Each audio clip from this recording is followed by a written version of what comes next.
rumors have been, abound for a while that Joe Biden is perhaps not going to, when all is said and done, be the Democratic nominee because he is getting old. But in recent days, those rumors have been intensifying quite a bit. So much so that we're now seeing a barrage of reporting on internal conversations at the Democratic Party. Here's some of that in the Hill. Democrats wake up to red flags over Biden's latest poll numbers. This is from the Hill. Democrats woke up Thursday to yet another poll showing a large percentage of voters are concerned about President Biden's age and data that showed most GOP primary candidates fared well in hypothetical matchups with Biden. A CNN poll contained numerous red flags for Biden and Democrats. It found 46% of registered voters said any Republican presidential nominee would be better than Biden in next year's election, and 49%. That's quite something, considering some of the guys they got over there. Mike Pence. Right, Asa Hutchinson, right? Any of them. That was. I mean, we'll get to it, but. Yeah, I mean, that's like in the next paragraph. That is because they start well, no, it's a little further down. They start naming like people like Tim Scott, oh, yeah. they're all beating Biden by, okay, it's within the margin of error. But I mean, that's a trend when everyone's margin of error errs towards beating Biden.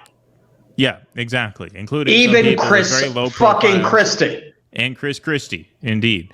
So 46% of registered voters said any Republican nominee would be better than Biden in next year's election. 49% said Biden's age was their biggest concern about him as a candidate in 2024. What did I tell you, folks? What do I keep saying? We are online political junkies, so we analyze everything.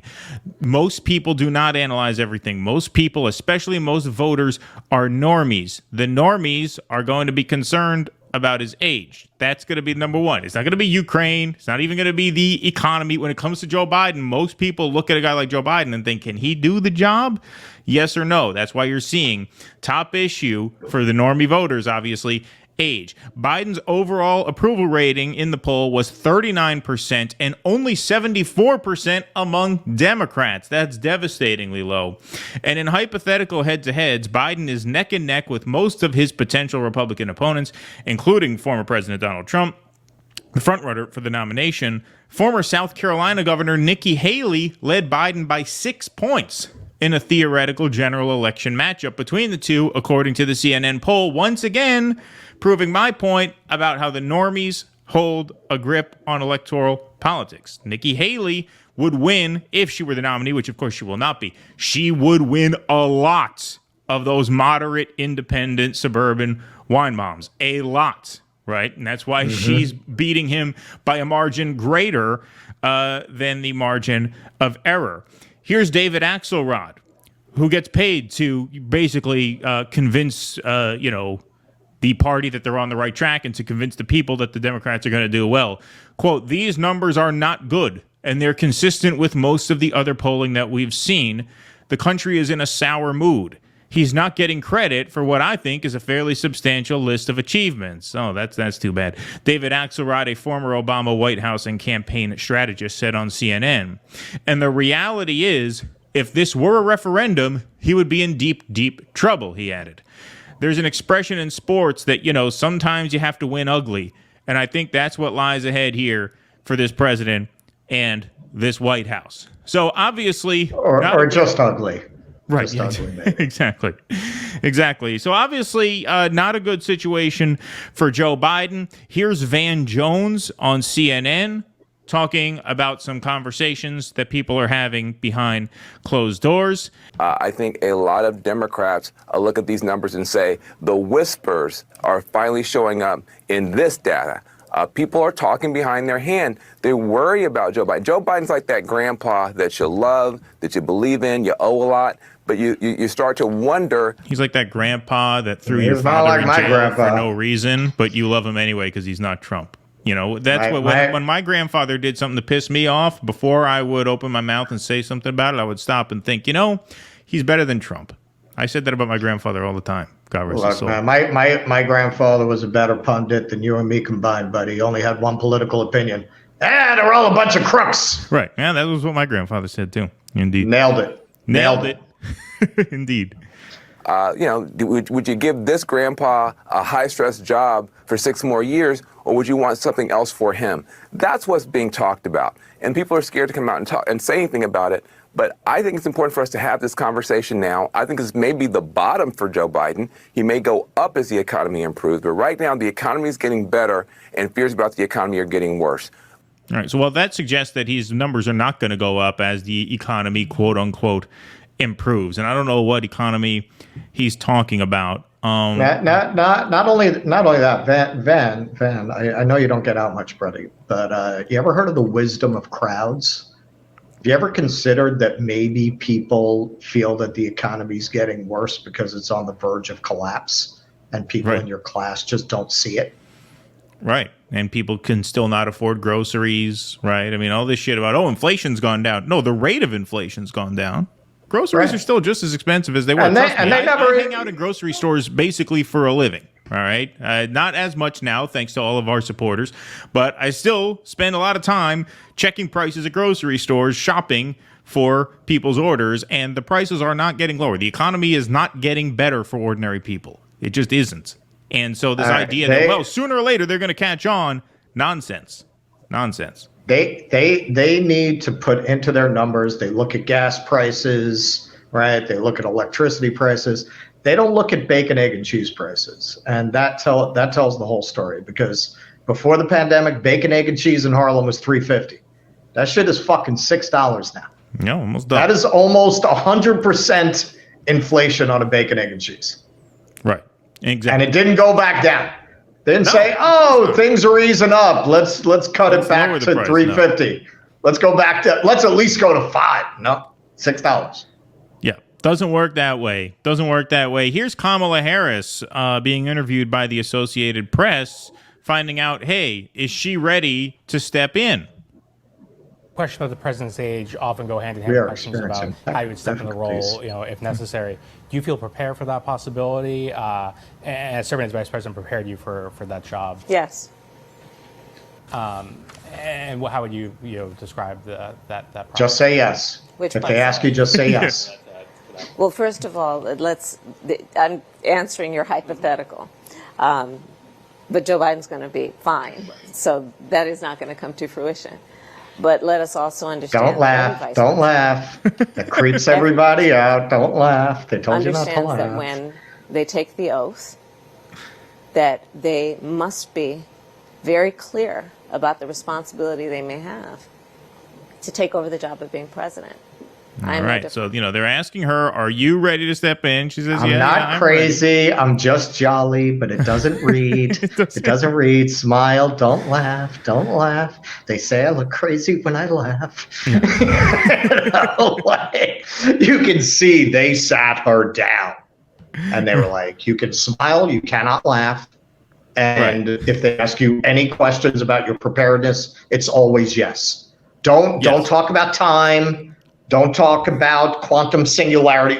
Yes, very direct. Keep it simple. Don't go off script. Exactly. Short, sweet. So the answer there was not our usual, roller coaster ride of a Kamala Harris answer for reasons that Russell just put pretty well. The story there is that they're asking her, hey, are you ready to step in? Here's Chuck Todd asking Gavin Newsom, hey, what do you think about stepping in if it's not Biden? Here's Newsom's answer.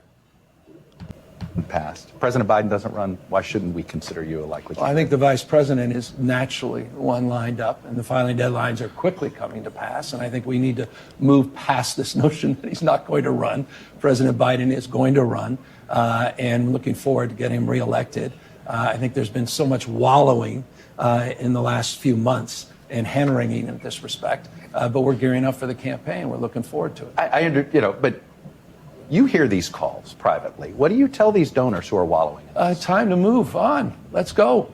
And am I supposed to interpret that comment about the vice president that if for some reason the president chose not to run at this point, that's the everybody rallies around her? It's the Biden-Harris administration. Maybe I'm a little old-fashioned. Yeah, maybe I'm a little All right. Now, here's the issue that they're going to have. I've been saying for a long time, the main problem that the Democrats are going to have if they don't want to run Joe Biden, if they want to boot him off the ticket, Kamala, biggest problem they have.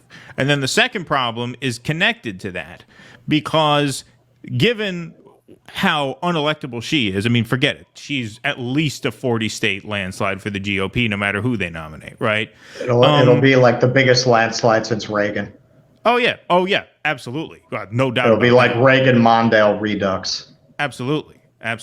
But the second problem that they have is that it's going to be very difficult to get someone like a Gavin Newsom or even like a Pete Buttigieg, right? It's going to be very difficult to get someone who has presidential ambitions to volunteer to step up this cycle, because if they step up this cycle, they will be doing so because the party is in a lot of trouble, which handicaps them from the outset. It's a very tough year to win in a year where you're forced to acknowledge that not only is the president a non-starter, but the vice president is a non-starter. So you go into that extremely weak. So someone like Gavin Newsom, whose eyes have been on the Oval Office for the past couple decades, why would he take his shot now when it's likely to fail? Why wouldn't he just wait 4 years? Same thing for Buttigieg, same thing for Amy Klobuchar, same thing for whoever else is waiting in the wings. Why would they take a shot in what is almost certainly a doomed year if it comes to that point? That's a big problem that they're going to have. That's one of the reasons why I think rumors about Michelle Obama have been circulating, because she has the opposite of presidential ambitions. She's on the record saying she doesn't want it. So if they have to force someone into there, it could be her, because, you know, she hasn't been planning on doing this for decades anyway. But that's a big problem that they have, is that they have a president who's likely a zero, a vice president who's definitely a zero, and then they have everybody else who's like, well, why would I jump in a year where I'm likely to lose, where if I wait 4 years, it's possible I could win, especially if Trump becomes president, because then there's going to be no incumbent in 4 years. So they'll have a better chance to win. All right, I'm going to give this a try. Oh, there you go. It worked. I hear it. Okay. He was a little late, but I heard it. Beautiful. Beautiful There we done. go. Absolutely. Little delay on it, but we made it happen. Okay, yeah. Michelle Obama is that perennial fantasy football pick. She's not running. She has enough sense. She saw what that's about. They got their fucking Netflix deal. What more? What could that do but hurt her? Marketability. There's nothing in it for them. They're hanging out with Richard Branson in Martha's Vineyard. They're living the life. They have absolutely no interest in going back to pretending to give a fuck about the American public by doing the right, hard work I of agree. public She's service. almost certainly not going to do it. I'm just saying she's the only one that makes sense. No, I because know, no one I else know. is going to volunteer. No, I'm just saying those rumors come up and they're absurd. I mean, it's just a fantasy league thing. Oh, it's fucking political porn for Democrats. What if Michelle gets in? Right. And do you know how many shit libs I saw walking around with their fucking memoir? Right. That outsold Hillary's. Everybody bought that. Of course. Memoir. Yeah, obviously. All those people bought that memoir. So yeah, that's not going to happen. So the Democrats basically, they have no good options. I mean, with Gavin Newsom, he's a slippery little fuck. He's saying the best thing now to ingratiate himself with the people he's going to need later. Him saying he wouldn't get into it if Biden dropped out does not mean he will not. This is Mr. French Laundry over there. This motherfucker, just because he's saying it now because that's the best thing for him politically to say right now. Doesn't mean he wouldn't actually do it. But yeah, they have no good options. Kamala, I think they have enough sense to know at this point, as much as they tried to make her happen, you can't make somebody that awful happen. And there's just absolutely no way she would win. However, how on earth do they not run her with their base of African-American women who presumably, if they're still in this party, are going to take it pretty personally if they knock out Kamala Harris. So yeah, I mean, they have no good options. And Gavin Newsom, I've said this again and again. I mean, yeah, he might look like the great white hope over there, but there's no getting around San Francisco and LA. I'm sorry. Like I have no idea why anybody thinks that being the governor of California is not fatal. That's fatal for anybody. And you would need Bill Clinton in his prime skills. He talked his way out of Arkansas, but nobody really pays attention to Arkansas. People are more aware of what goes on in California. So the Democrats really don't have anybody. Like there's nobody on the board who would feasibly be able to beat the Republicans. And it may just be that kind of a year that even if you had somebody with skills and without the baggage that these possible candidates have, it still just might be one of those years where people are so angry about the Biden administration that they're just going to vote for the Republican. Also in that poll, the enthusiasm gap is more decisive than almost any other factor. And Republicans are much more enthused about voting. I think it was like a 10-point difference. It was like 62-72, something like that. Oh, yeah, I don't remember the exact number. When you have that kind of a difference in morale and motivation, I mean, that can be decisive in and of itself. I think the difference in morale and motivation is due in large part to Biden's failings. I actually think that the right candidate could win on the Democratic side, given Trump's negatives and given, the Roe thing and all that. I think a talented candidate could actually win. I'm not sold, as our friend Nick Cruz says, that he's not sold. I agree with him. I'm not sold on the fact that Democrats can't win next year. I'm not sold on that at all, because the Republicans have a lot of problems of their own. Trump's negatives are very, very high. They do. And they're not going to be able to take the abortion issue is deadly for them. And they're not going to be able to take the nomination from Trump without dividing the party. Right. Even if Trump loses the nomination in the end, it's going to come at great cost to the unity of that party. So Democrats can absolutely win, but they are stuck with a giant problem. Not with who they have, falls asleep when he's on the stage, and Kamala Harris, who can barely keep it together when in an interview. Right. And the big question is who steps up if neither of them are viable, because that weakens the party as well. I agree. Like if they found, I don't know, somebody with talent, I guess, but there is no such person in their ranks. Yeah, no. Nobody that we know about. No. There's nobody who's a feasible nominee for them who could beat the Republicans, in my opinion, even with the Republicans' baggage. That's why it would be Michelle if she would do it. That's why that makes the most sense to me, just from a pundit standpoint. But again, she's never expressed any interest in doing it. She's unlikely to start now. Please clap.